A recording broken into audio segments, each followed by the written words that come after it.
I am now ready for the real loads whenever the opportunity arises, and I'll talk about it on this segment of the Gig Geezer. If this is your first time checking out the Gig Geezer, if you're a returning visitor of the Gig Geezer, hey, thanks for coming by. And if you would not mind, hit that subscribe button, give my content a thumbs up, share my content among others, and I definitely welcome your comments in the section below. Recently this week, I posted on my community page, or I made a community post in which I showed pictures of the railing of my E-Track system being placed on the actual plywood planks that I already had installed on my Sprinter/cargo van. So now I'm going to go over all the steps, hopefully very quickly, because I'm doing this in the evening and I got maybe about a good 20-30 minutes of light. And so I'm going to hopefully do this without any mistakes here. Now, going from start to finish, what I did was, first of all, I bought 3 4x8 15/32 inch thickness plywood. I then just put those in the van from the back nearby the cargo doors. And what I did was I used some number 8 1 1/4 screws, self-tapping screws, and just drilled those to where it actually drilled into the actual pad that came with the van. It may have touched metal, but I really didn't want to drill into the metal. I figured that if it's secure, if everything is secure correctly with the wood and with the E-tracking, nothing's going to move anyway, especially if it's set in correctly. So then I then drilled the top plank into the wood with still those number 8 1 1/4 inch screws. The second section of wood that you see up in back of me are 4 foot wide, that the remaining board, that third board. So what I did was I cut those 28 inches in length. Did not mess with the width, but in 28 inches in length. And so that actually comes all the way up basically behind me in the seat. And I did the same thing. I drilled those, drilled the bottom ones, and then I drilled the boards on top.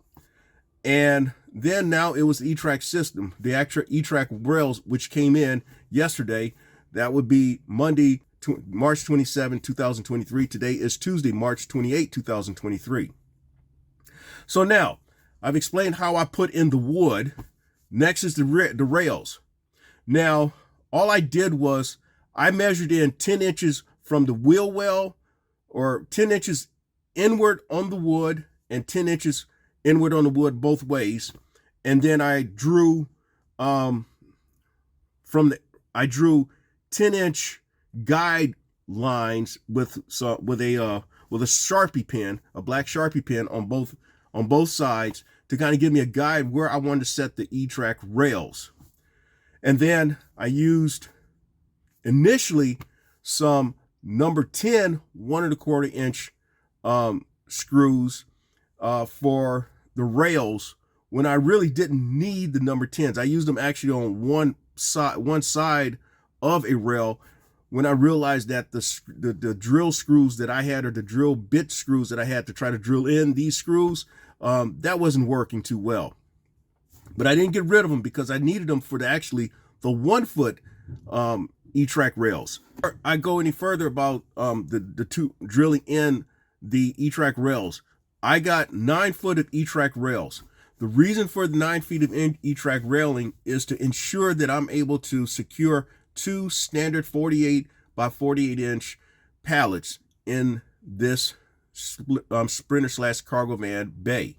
Now, once I cut the actual wood of 28 inch length, I then set the E-Track rails, like I said, with a guide of the black Sharpie pen.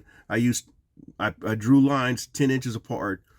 All I did on the second piece of wood, I just drew 2 lines, one at the beginning and one at a foot at the end, and kind of mark a little T to say, okay, that's where it needs to go.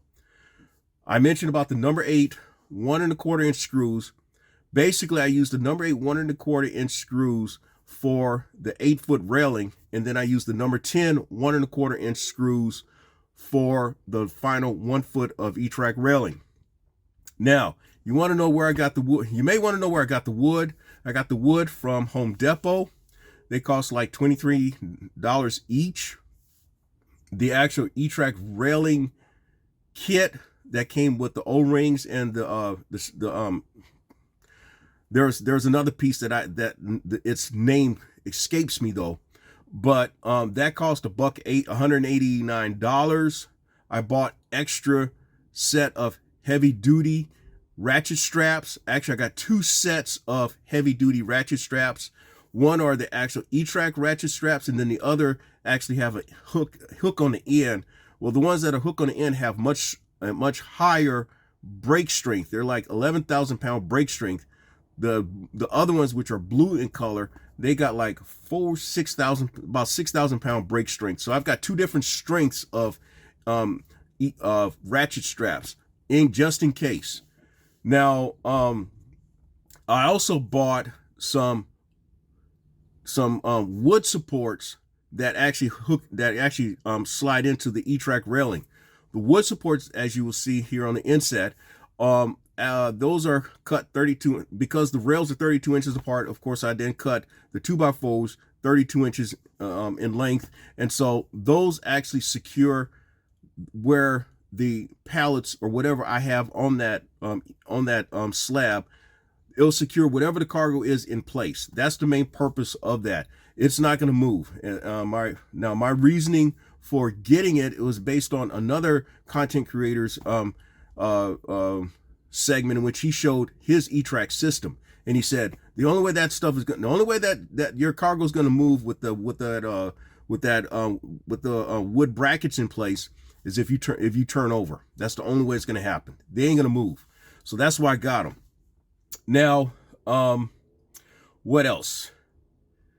As far as where I drilled the screws, well, it's a matter of really your preference. I don't think you have to set things up like you're securing the space shuttle or the Artemis rocket, but you do want to put enough screws in place to where it feels as if to by your feel and by your sight that it looks secure. So I would say at a minimum I had 5 screws across drilled in, and then going upward at least 6 screws drilled in on each side, and then 5 screws across. So that's at least 20 screws that were drilled in on the primary 8-foot plank.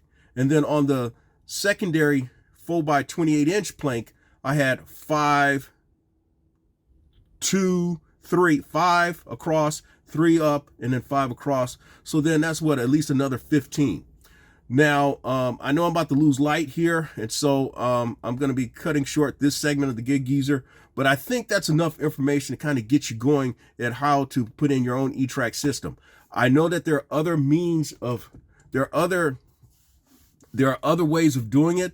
How I came up with my engineering of my wood and E-Track rails is based on what I'd seen on YouTube, but also what I've seen in person with a couple of other guys, Sprinter/cargo vans.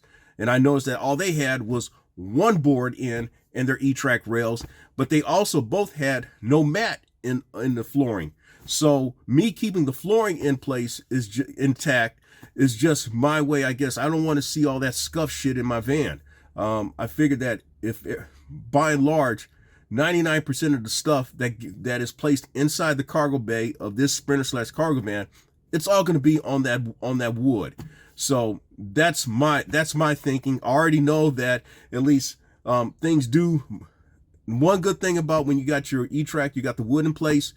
When they put in the pallets, that shit just slides on there. It doesn't get tangled up on the actual mats and all that stuff where it kind of drags it and so forth. It just slides. And then like with these trays, these potent, I shouldn't say it though, but these trays that I got up near me in the back up near my seats, same thing. Instead of me having to pick them up, I can just slide them in place and so forth. So hopefully what I've shared is enough to get you started, get your mind thinking about putting in an E-Track system for your Sprinter/cargo van. Total cost, you're probably looking at least based on what all I spent, you're probably looking at anywhere in that $400 to $450 range. You may find it for better price and all. If you do, I'm glad for you.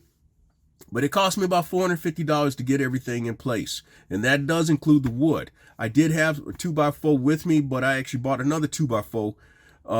I keep one at home always, though, because you never know when you need wood, a 2x4 for anything around the geyser compound. So, again, so that said, hopefully, again, I have helped you with getting started with your E-Track system. And if you like the content that's been provided in this segment of the Gig Geezer or in any other segment of the Gig Geezer, hit that subscribe button, give my content a thumbs up, share my content among others, and I definitely welcome your comments in the section below. I'm Inwood Lane, and as always, may your grind and may your hustle continue.